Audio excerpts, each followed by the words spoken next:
worries. All right. There. Okay, here we go. Good afternoon, everyone. Thank you for joining us for this very special event. I am Colleen Webb. I am a faculty member in biology with a joint appointment in mathematics. I am the Associate Dean of the Graduate School, and because I wear many hats, I am also the Interim Director of the One Health Institute. I have a lot of connections to our special guests today, so I'm very honored to be able to introduce them. Ahead of Dr. George's presentation, we're lucky to have Interim President Miranda here to give us some remarks. Dr. Rick Miranda received his BA in mathematics from the College of the Holy Cross and his PhD in mathematics from MIT. Following postdoctoral appointments at the University of Chicago, I'm going to start drawing connections, my undergrad institution. He then worked at the Institute for Advanced Study in Princeton, my postdoc institution. And then he joined the faculty of CSU in the math department in 1982.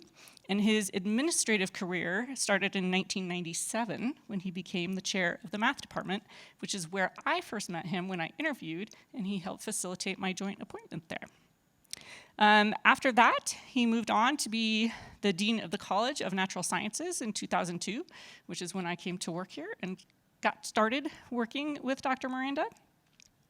In January of 2009, he was named the interim provost and executive vice president of the university, which became permanent in 2010. He has served as the chief academic officer of the CSU system since 2012. And earlier this year, we were lucky enough to have him step in to serve as interim president of the university. So please join me in welcoming Interim President Miranda.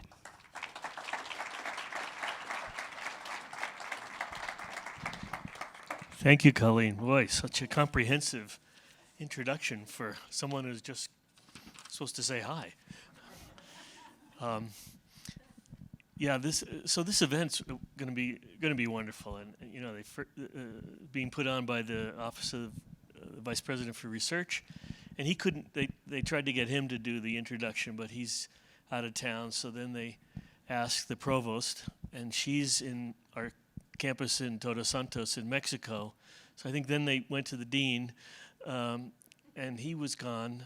So finally they got around to me, and I'm delighted to be here. So I happen to have the afternoon free, the second half of the afternoon. Well, you know, it's really nice to have a little chance to say just a few words before Dr. Webb introduces this afternoon's speaker, our amazing alum, Dylan George. You know, and so I get to talk about a topic that's near and dear to my heart, the power and potential for addressing societal challenges using the tools of mathematics and data sciences. Now, CSU is a recognized leader in infectious disease research and public health matters, and we're proud of the work being done by so many of our colleagues, faculty, staff, students, and alumni. And it starts with the work that's being done on campus here, including the use of these tools, predictive analytics among them, to inform our state's response to the COVID-19 crisis, which we were very involved in the last few years. Our faculty are also engaged in disease prevention research, including One Health approaches that emphasize holistic solutions, using and sharing data to make predictions and solve problems in the interests of humans, animals, and the environment. And it's clear that these data-driven decisions in public health require new analytical tools. Tools that Dr. George is helping our country develop, not just develop, but use. And it's striking to think about the roles these tools played in responding to the pandemic, and that they will play in future pandemics, which we know are in our future. And that's why it's so significant that we're producing leaders here at Colorado State, like Dr. George, who are shaping policy and science at the national level. So thanks for being here this afternoon. I look forward to the presentation. Dr. Webb, Colleen, would you introduce our speaker?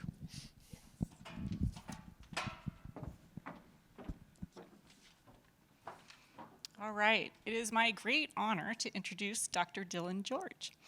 Dr. George received his bachelor's degree in biology from Brigham Young University in 1996. In 2000, he received his master's degree in ecology, also from BYU, where he studied soil crusts, the incredible living microbial blanket that protects the soils of the western deserts. He then worked as a science assistant at the National Science Foundation, and it is perhaps here that his incredible personal network of disease researchers began to grow. His NSF work included support of a new panel called the Ecology and Evolution of Infectious Diseases. During the support, Dr. George learned a fairly early development of modeling to better understand the spatiotemporal spread of disease and disease transmission, perhaps what we might now refer to as disease forecasting. Luckily for me, during this time, a fascinating proposal was submitted to this panel from right here at CSU. And this introduced Dr. George to the amazing quantitative work that happened at CSU. The depth of the ecological research here and the large community of very interesting disease research that was happening here in many different forms. And this is around the time that I was moving to CSU. And I was lucky enough to be invited by Professor Mike Antolin and some of our CDC colleagues to join their NSF proposal on plague and to do the modeling work on that proposal. This proposal had come across Dr. George's desk, and he applied to work with me right here at CSU, and he became my very first graduate student. So this is really a homecoming for Dr. George, and I see many familiar faces in the audience, and it reminds me what great colleagues and family we have here at CSU, and how much fun it is to come to work every day and work on these really important and interesting problems. Many graduate advisors relish the opportunity to introduce their graduate student at their defense. Few are as lucky as me to have the honor of introducing their graduate student again, almost 20 years later. Dr. George, while he was here, participated in a NSF-funded quantitative ecology program that Dr. Miranda and I were both part of. He received his PhD from CSU in zoology in 2009. His dissertation used modeling to understand how clinically severe pathogens like rabies and plague persist in wildlife reservoirs. During his time at CSU, he took graduate coursework in ecology and in vet med, but also in math and statistics, building a background to support his interests in disease forecasting.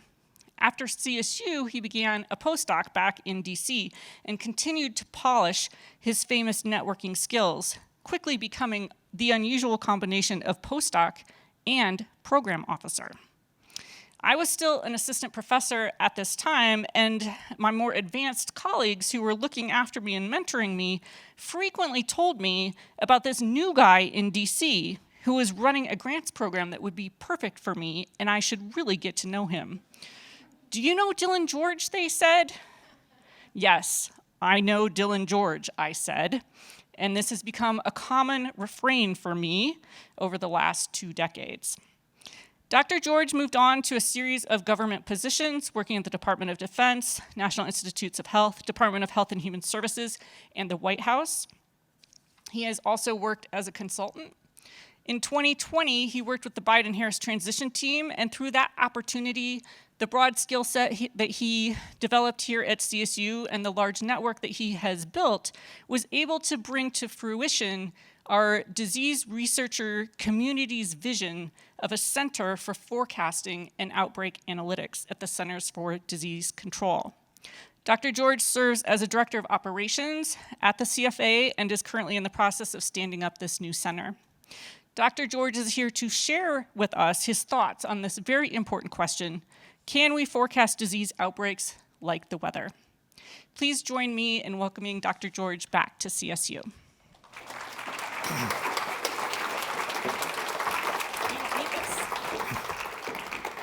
It is an absolute honor and privilege to be with you today. You may have noticed that my hair is slightly different than the picture here. The pandemic has impacted all of us in different ways. And the joke that I use to describe this is that my hair is like the pandemic. It's lots of waves, and the longer it's gone on, the more tragic it really is.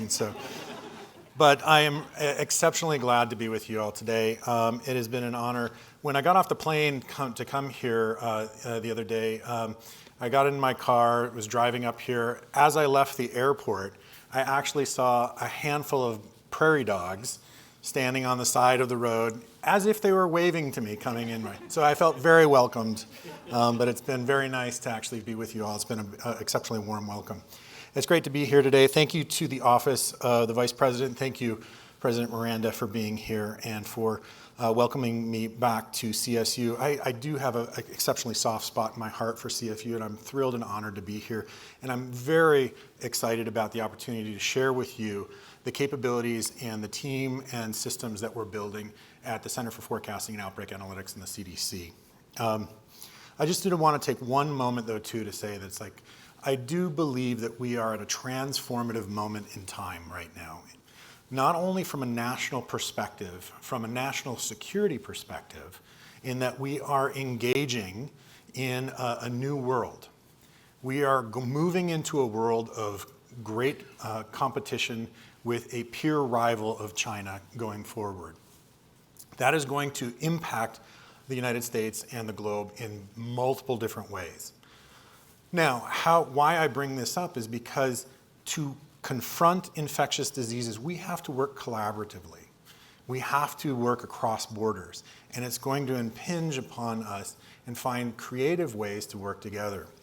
And so I'm grateful for the opportunity to talk to you about some of the efforts that we're going to move forward in that specific space. Now, to start off with, I would love to lay the groundwork by taking us all the way back to the 1900s, to Galveston, Texas, city on the Gulf Coast. This was a city that was booming in trade, in transit because of its location. It was an up-and-coming jewel of the South. In late August in 1900, the Galveston Weather Bureau started receiving messages that there was storms happening in the Gulf and in the Atlantic Ocean. They didn't know how to actually process that information, and they didn't know how to actually communicate that information out to the public in any way. Unfortunately, what happened was a Category 4 hurricane barreled down on Galveston. 40,000 people lived there at the time. Somewhere between 6,000 and 12,000 people were killed by this hurricane.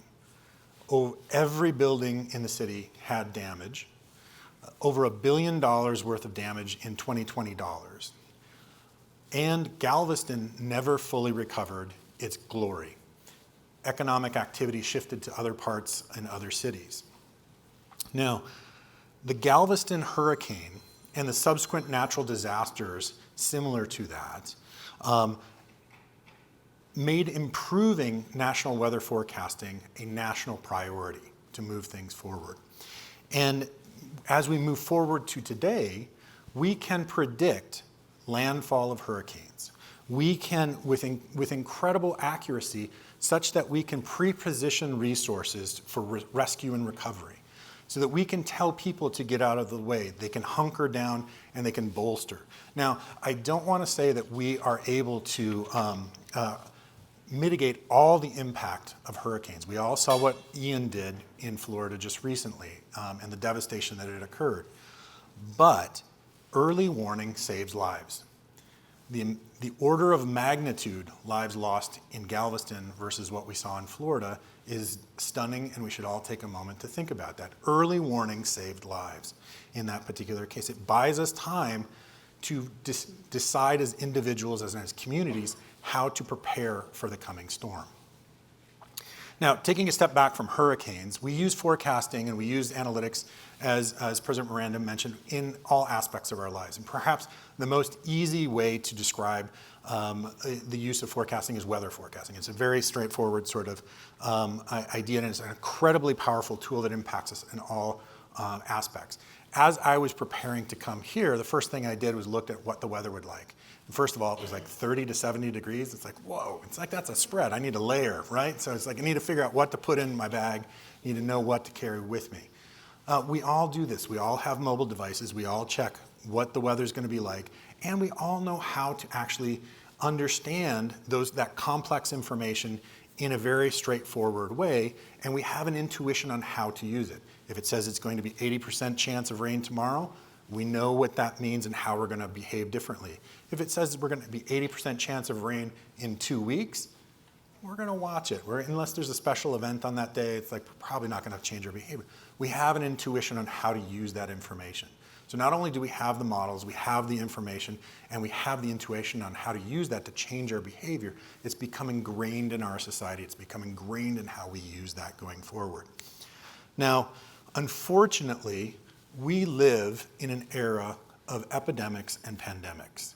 Not only are outbreaks coming with more frequency, but they're also creating more impact. I don't need to describe the devastation that COVID has happened upon us over the last 2.5 years or so, but there's been a handful of other pathogens that are similarly impacting us right now.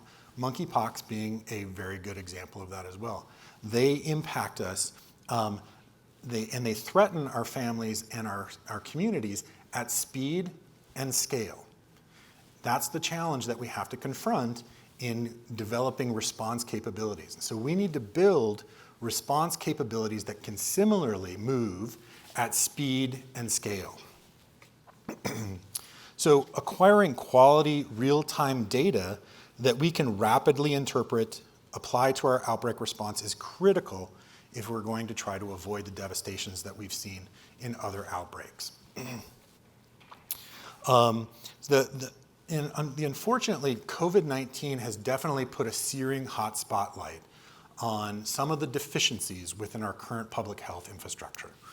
And in particular, we face challenges in acquiring and using data effectively to ease the disease burden that we have in our communities.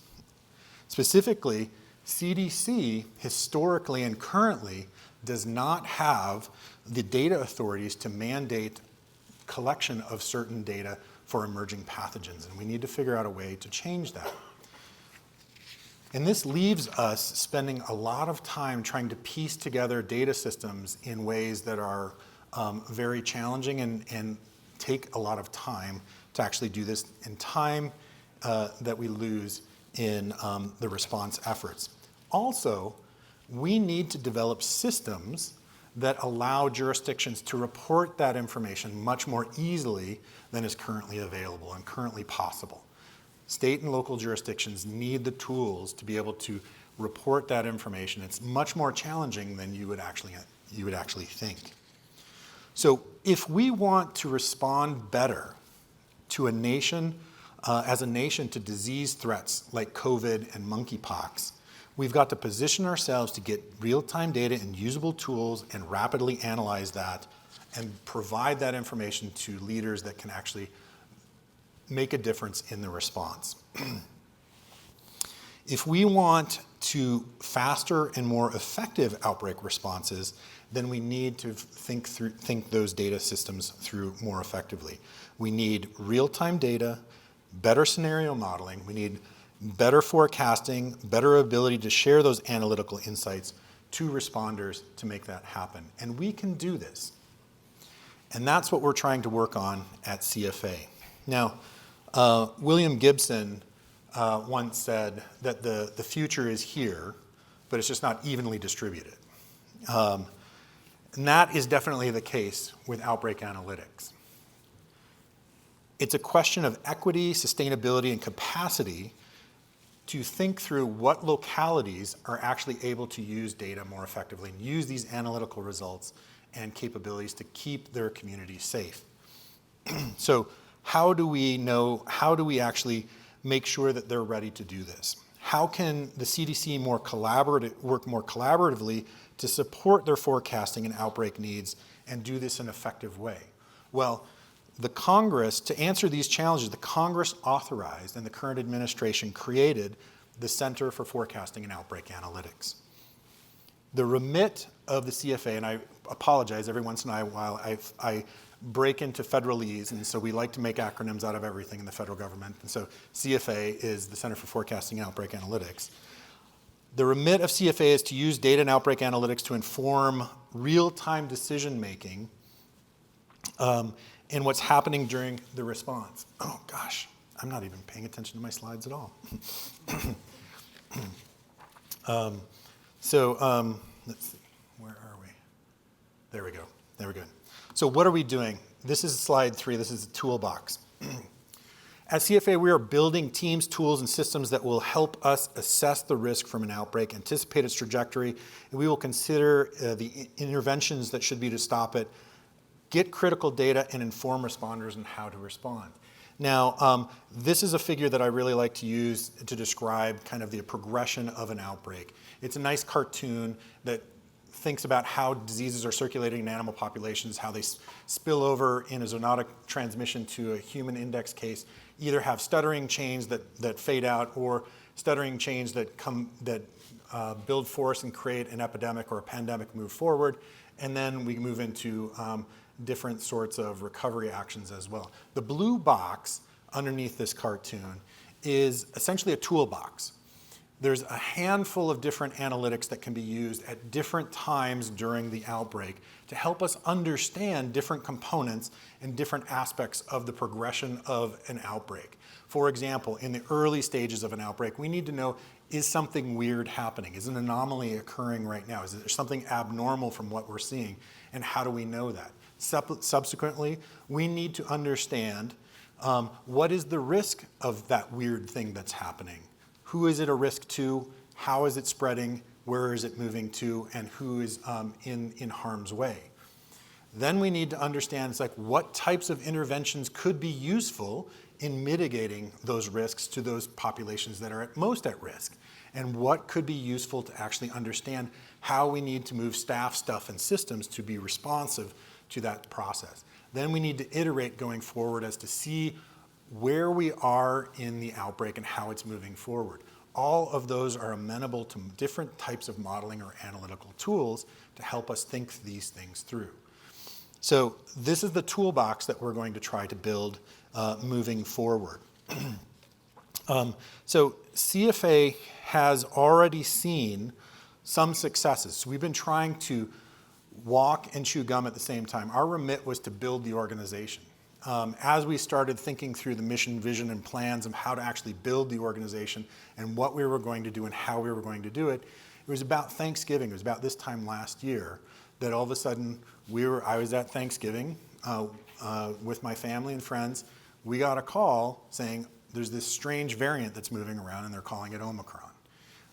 And we've got some data from South Africa. What do we need to figure out how to do this. We convened our team after spending a lot of time talking about it on the Thanksgiving afternoon. We convened our team, brought them all together, and then pulled in some academics to help us think about this as well.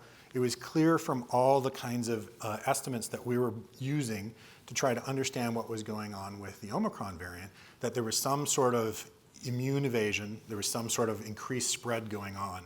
And when we used those parameters to put into different types of scenario models, all of them showed us that January was going to be a peak, and a big peak, and there was no way that we were going to get around that. Then subsequently the question became, well, how severe is it? How clinically severe is it causing worse disease going forward? We were then quickly looking for other systems where we could actually answer that question to some degree. Now the UK, researchers at the UK, researchers in Israel beat us to it. They put together some data much more quickly given the systems that they had to bear. But CFA moved very quickly to try to answer that question as well.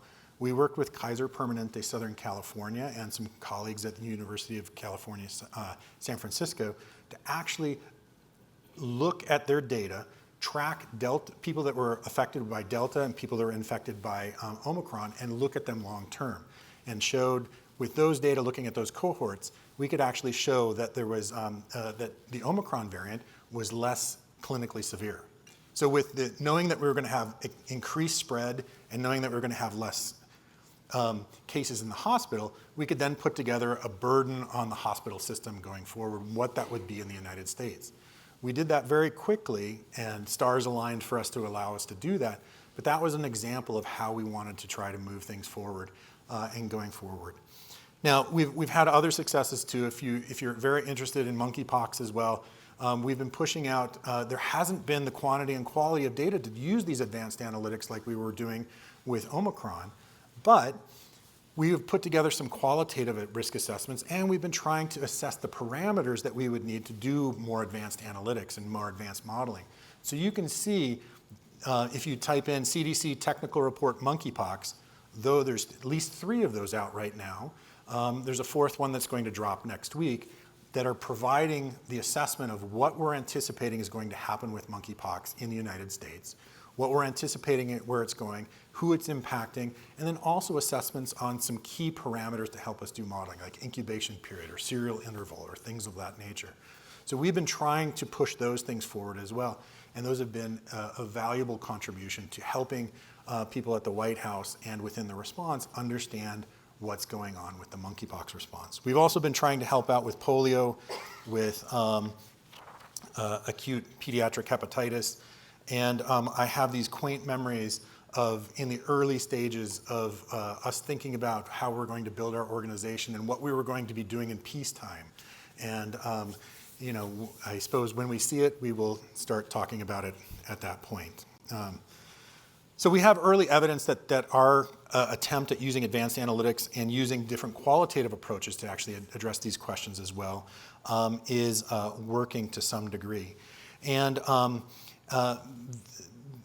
for it to work on the scale we need for the nation, though, we must scale this capability across the United States. And the United States public health system is local. And it brings us to that point that pandemics are local. And that's not a contradiction, that's a reality of how we have to respond to pandemics. Action happens at the local level, and definitely that's what happens in the United States.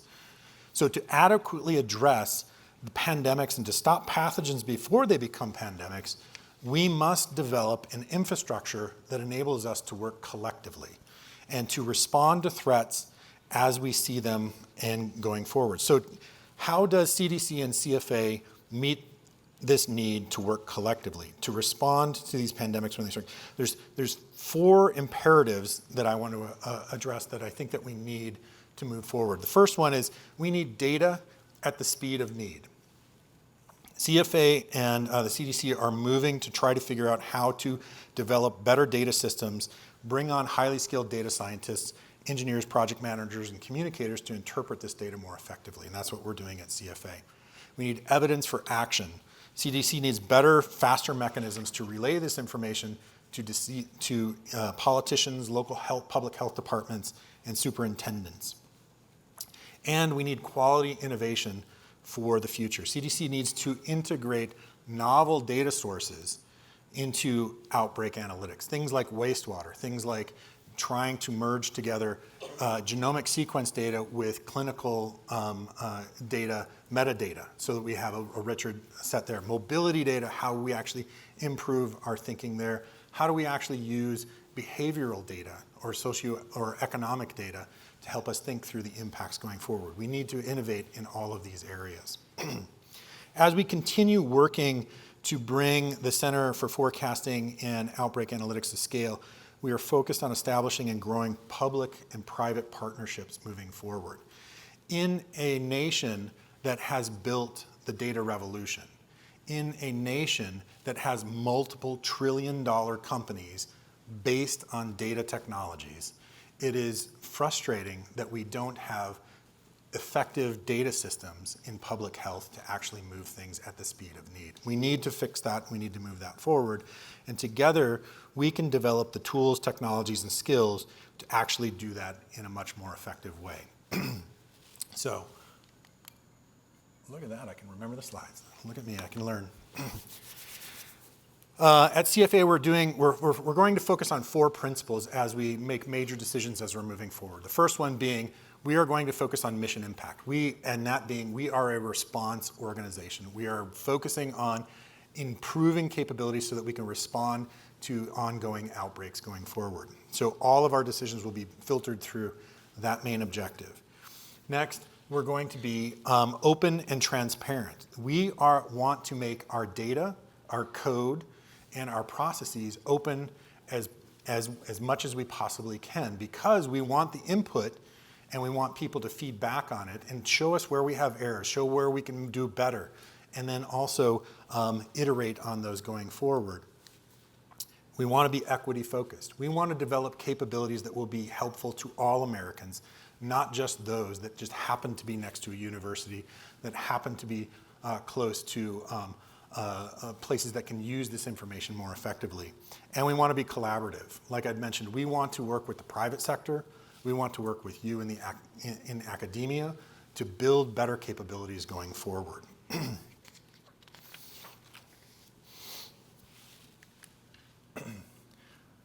I like this slide right here.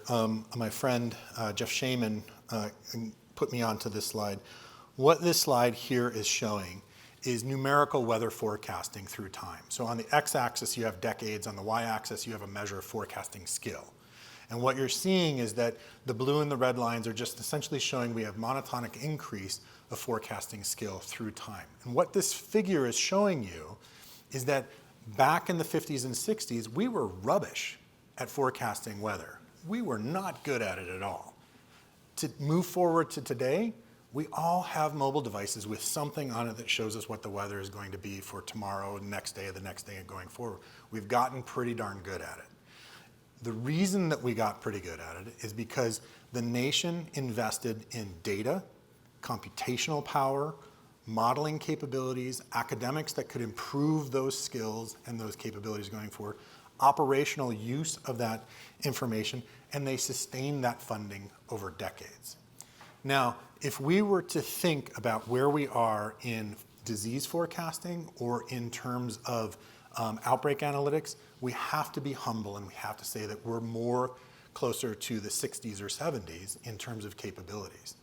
Now, one of the reasons why I left the private sector, where I'd been working for the past 6 years, to come back to the federal government to work on this particular problem set is because I think we are at a transformative moment.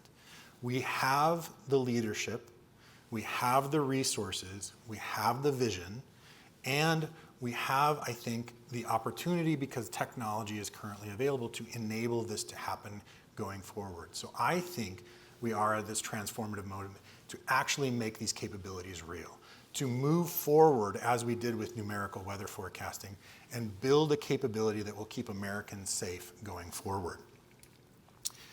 So CFA was established back earlier, and so our team has been working hard to develop the capabilities.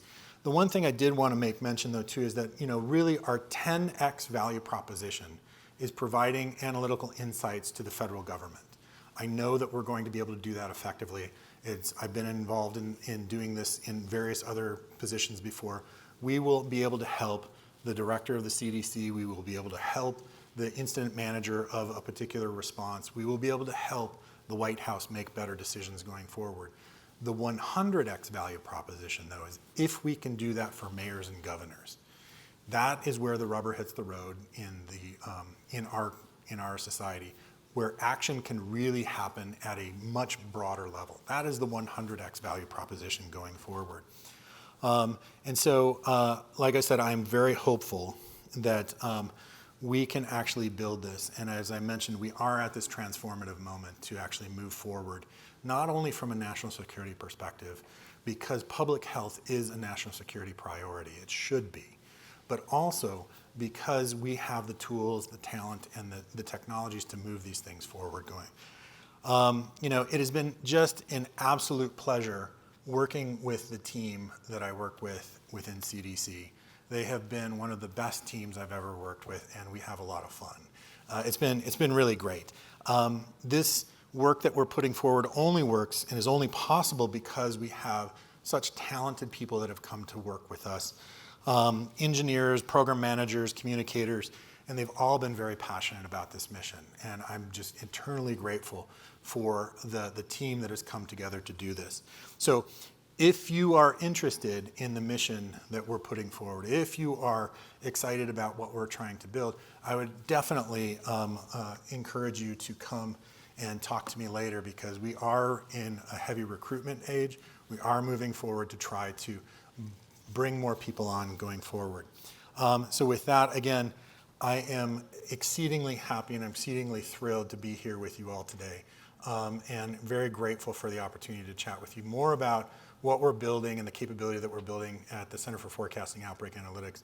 And with that, I will stop and then see, I think we're open to questions, I guess, if you feel so inclined. Thank you very much, I appreciate it.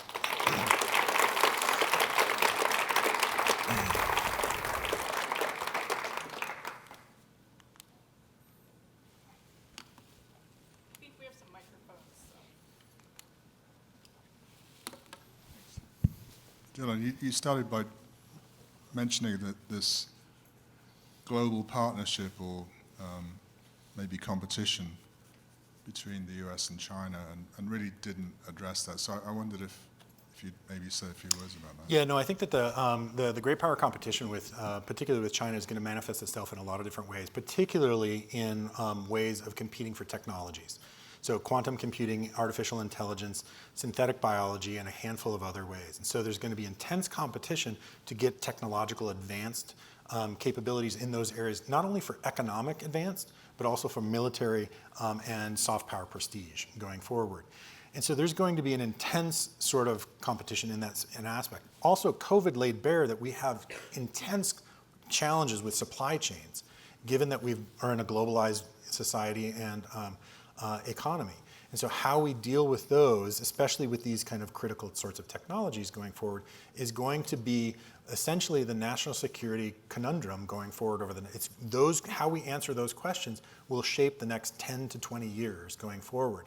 And it could go challengingly poorly in different ways, because it could lock us up and not provide us a good way of working with other nations on critical issues. So there's going to be transnational issues as well that we need to come together collectively to address. Food insecurity, financial crises, and yes, pandemics.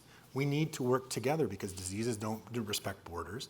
So that context of that competition will impact the capabilities that we're thinking about developing. And so we need to be cognizant of that and think about how to counter it in some ways. Yeah.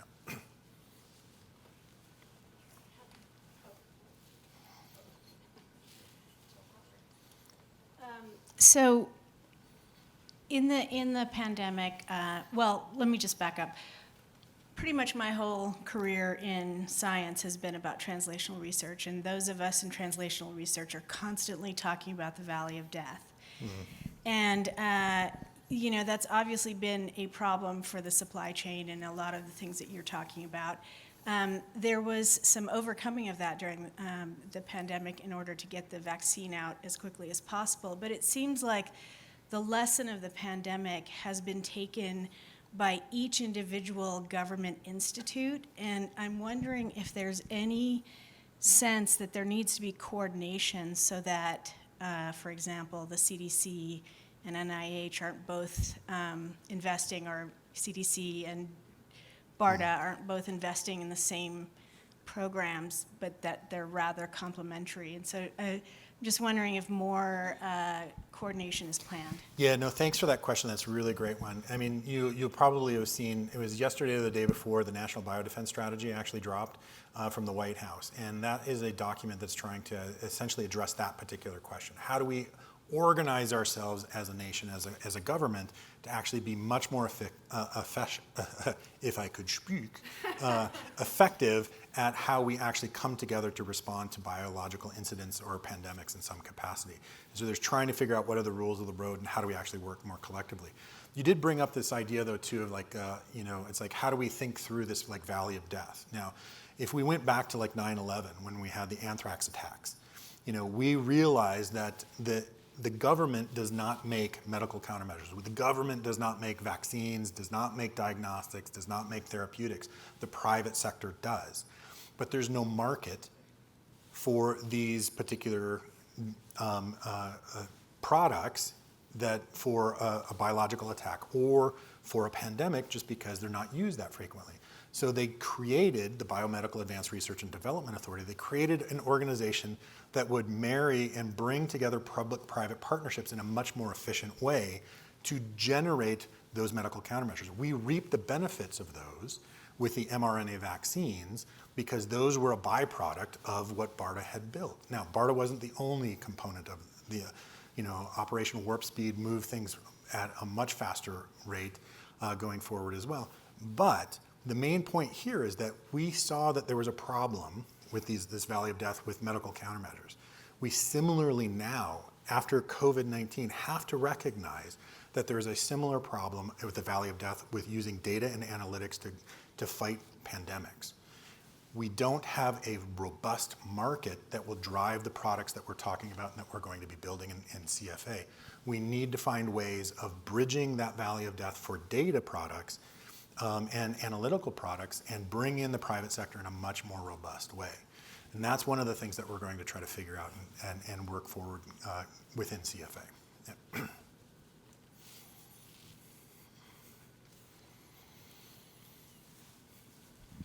So data is critical, and you mentioned South Africa as a source of the Omicron information. Have you established any international partnerships for data sharing or to work together on forecasting?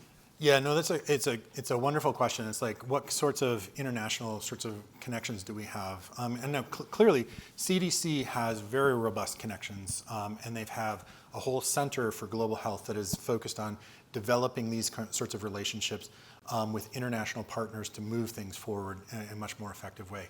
From an analytical perspective, though, too, we do see that our colleagues at the UK Health Security Agency as pushing forward capabilities similar to what we're doing. Also, our colleagues at the WHO Pandemic Intelligence Hub, they're trying to create similar sorts of capabilities and bringing together data technologies and technologists together, and we've been spending a lot of time talking to them. But it's also been interesting, since we announced that we're building this capability in this center, we've been approached by people from Canada, from Israel, from countries in South America, from Germany, from the ECDC. We've been approached by a range of different countries that are very interested in developing similar sorts of capabilities. And that's one of the things that makes me very excited, because having a network, a global network, not only a domestic network, will only strengthen the capabilities of what we're trying to move forward. Yeah. Hi, in the back. Next question. Hi. Hi, thanks. Just going back to the local level for a minute and the strengthening of the county infrastructure. I'm curious where conversations have been landing around counties who depend on academic institutions to have built their own healthcare services and carried that forward. Do you see is the conversation around maybe envisioning strengthening counties to the point where they can hold that role for academic institutions? I'm not sure if that's true in this county.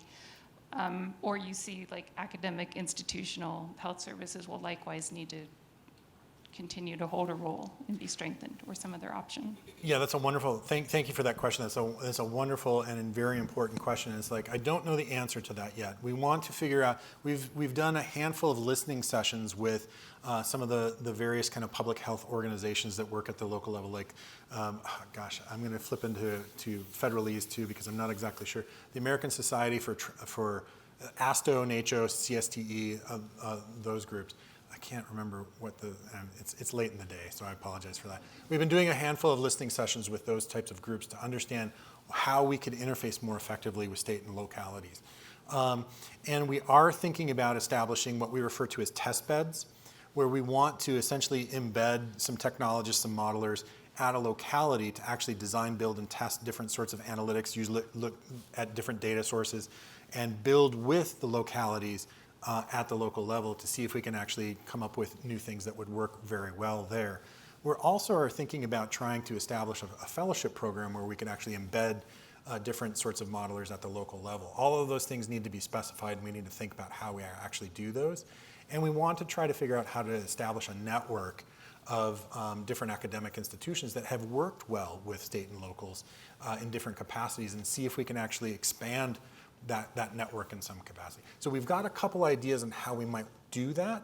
We don't know how to implement it quite yet, but I would love to talk with you more about it and get feedback from you as to how that might work well, because we're keenly interested in trying to make this a viable capability and something that would be reliable for the states and localities.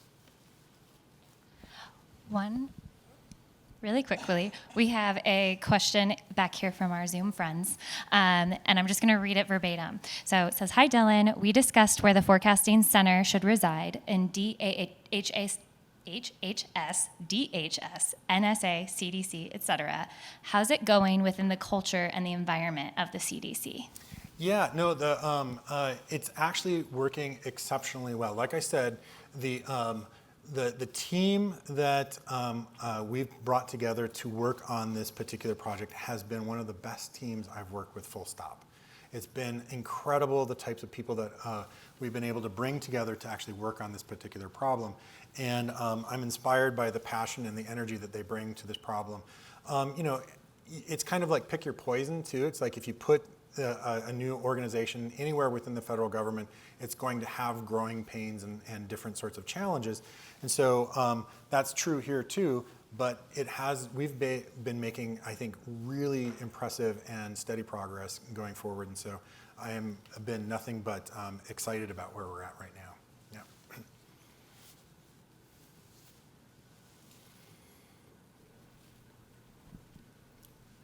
So one of the things he pointed out was getting data quickly. And Johns Hopkins seemed to figure out how to get data quicker than CDC, much to the embarrassment of CDC. And so I know that there's the data modernization initiative at CDC to try and fix that, but there's a whole, as you point out, a whole bunch of legal issues associated with that. So how is the data modernization and getting data faster interfacing with CFA? Yeah, no, it's a great question. And it's like, as we were establishing the CFA, we spent a lot of time with the folks that are running the data modernization initiative. And so it's like they were honorary kind of members of our team going forward. But I do think that it's a really valuable point to do the foot stomp that issue, is that it's like, the COVID tracking project and the Johns Hopkins team, we're talking, 30 people that pulled off what they pulled off. And if you have the right skills, you have the right technologies, you have the right authorities, and you have the right funding, you can do this sort of thing. And we live in a data revolution society. We can do this. We just need to figure out how to. And so I believe that the data modernization initiative holds a lot of promise, and it needs to live up to that promise going forward. Yeah. Okay. Okay. So I think like most of us, if not all, have heard that about 70% of emerging infectious diseases are zoonotic. Do you feel that CDC currently has enough information on livestock and wildlife, or is that something maybe that you want to work with other organizations on? Yeah, no, it's a great question. And so as I think I mentioned, if I didn't, it's like we're going to, within CFA, the remit of the CFA is going to focus on ongoing outbreaks. And so by definition, that'll be after you've had a spillover event. There are organizations that are trying to understand this idea of understanding when the spillover event would happen, or what are the risk factors associated with an emergence event. The National Science Foundation, the USAID, and those folks are focusing on those particular efforts. But as you'll notice as well, though, too, it's like in the National Biodefense Strategy that just was released, there is a very strong One Health kind of component in that, and trying to think through how does the federal government come together to actually accomplish that kind of a need. Yeah. So in the direction of reaching into the local assets, is there a role for the extension network that's managed by land-grant institutions across the country, like ours, in order to help with providing the connections needed to penetrate the county infrastructures? Yeah, it's an excellent question. and I don't know the answer, but it's very intriguing. I would definitely need to learn a little bit more about how the extension interfaces with local public health, but it's very intriguing to explore, and I think that we should try to think about how to actually use that network more effectively. We haven't thought about it before, but it would be something to explore, without a doubt.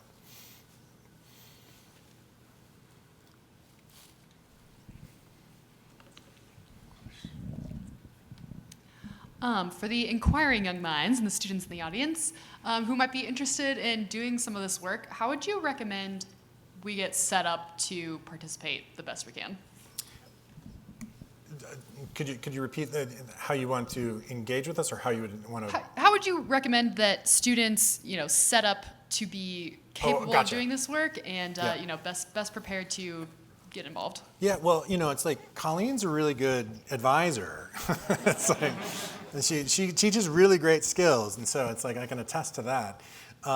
But I think, this is one of the things that I think is really amazing about CSU. It's one of the reasons why I came to CSU as a graduate student, is that it's this really interesting mix of ecology, mathematical capabilities, and the connection with CDC and USDA and a couple other organizations here.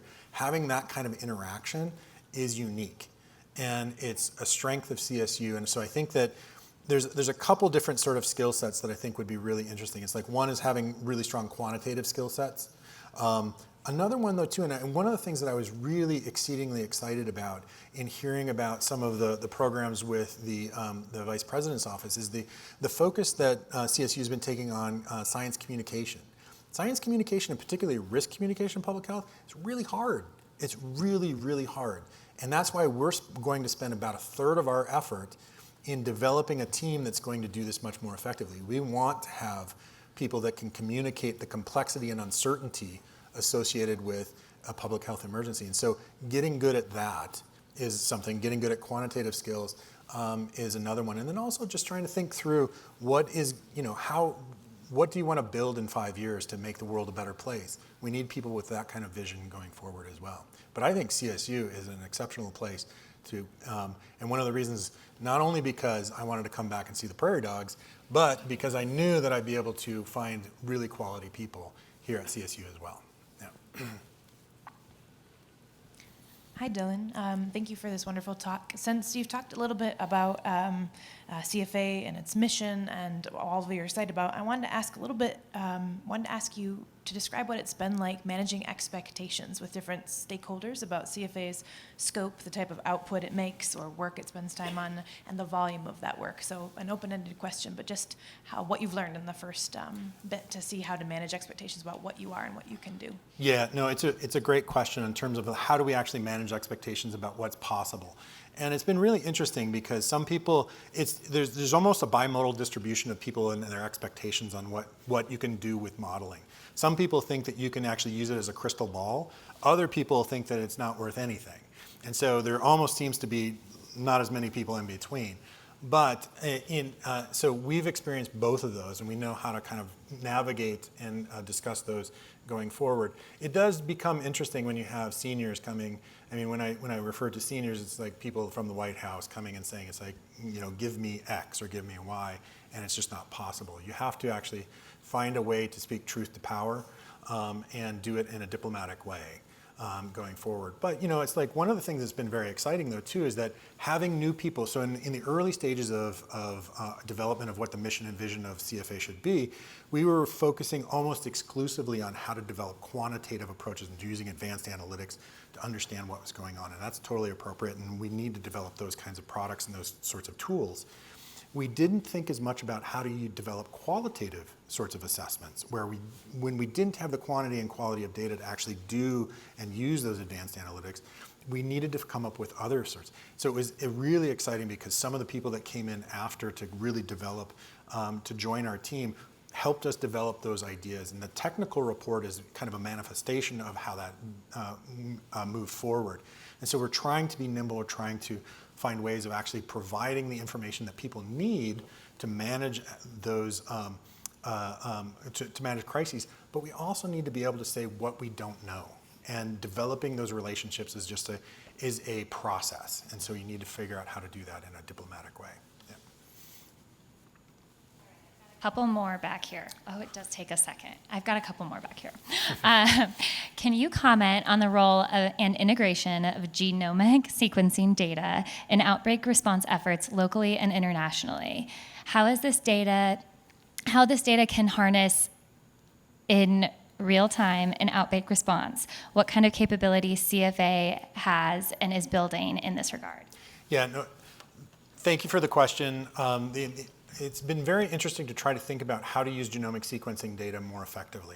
There's been the Office of the Advanced Molecular Detection within CDC has been at the forefront of trying to use molecular information like genomic sequencing to actually understand what's happening going forward. And so you can see the distributions of the various variants and also the nowcasting. And that's the office that has generated those sorts of things. We are trying to work very closely with the Office of Advanced Molecular Detection and develop some projects with them. And so we actually have a project that we're trying to bring together right now where we bring together genomic sequence data, but also clinical metadata from EHR records in a much more robust way so that we can see what is the long-term capabilities from that. So we are keenly interested in trying to develop more capabilities and working with our colleagues that have the main remit for using genomic sequencing data. Thank you. We really only have time for about one more. It's 5 o'clock on the dot right now, but I'm going to read this last one he got in here under the wire. Hi, Dylan. Wiley Barnes here from the CSU Office of Defense Engagement. The vision of CFA is exciting. Thanks for sharing. My question is a follow-on the data modernization line of discussion. In my experience in government, mostly Department of Defense, we lacked expertise in government to develop and use data platforms to integrate and analyze data for enterprise decisions, largely due to recruiting, development, and retention challenges. To what degree does CDC and CFA have similar challenges in recruiting and retaining data expertise for your mission, and how will you overcome this? Yeah, Thank you. Thank you for the question. It's very challenging. Bringing in technologists into the federal government is a broad challenge that all agencies are plagued with. Technologists can make a lot of money in the private sector, and they can't make as much money in the public sector. That's number one problem. Number two problem is it's hard for the federal government to actually recognize talent and actually bring them in different capacities. But there's really interesting sorts of HR programs and processes that are underway right now to actually improve upon that.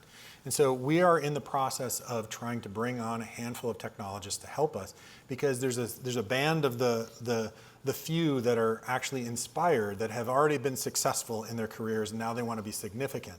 And so they want to come and actually work in this similar sort of capacity. And so we are having some success bringing technologists in to help us develop the technology architecture and the stack that we're using to help do the analytics and do the inform functions. But it is a slog. It is a hard thing to do, and we're coming up with some novel approaches to actually address that going forward. So but thank you for that question. Yeah. All right. I want to thank everybody for coming today, those of you who are here in person and those who joined online. I don't know about you, but it's super exciting to see so many people here in a room, and I was impressed with the almost 25 minutes of lively conversation that we were able to have around these questions. I see in the audience folks that I know from Foothills campus, from the agencies in town, from the vet school, from the far side of campus. A lot of people have come together today that may not usually see each other. So I want to invite you to join us after this for the reception for Dr. George. Please feel free to have a chat. Yeah, have a chat with Dr. George when he says he's interested in learning more about you young scientists so he can hire you. And when he says he's interested in hearing more about our research so he can collaborate, he really does mean that. So yeah, feel free to harass him. Please find your colleagues that you haven't seen for a while. And please be aware of the secret surprise on the back of your name tag. Those are drink tickets, so don't lose those. Please join me in thanking Dr. George.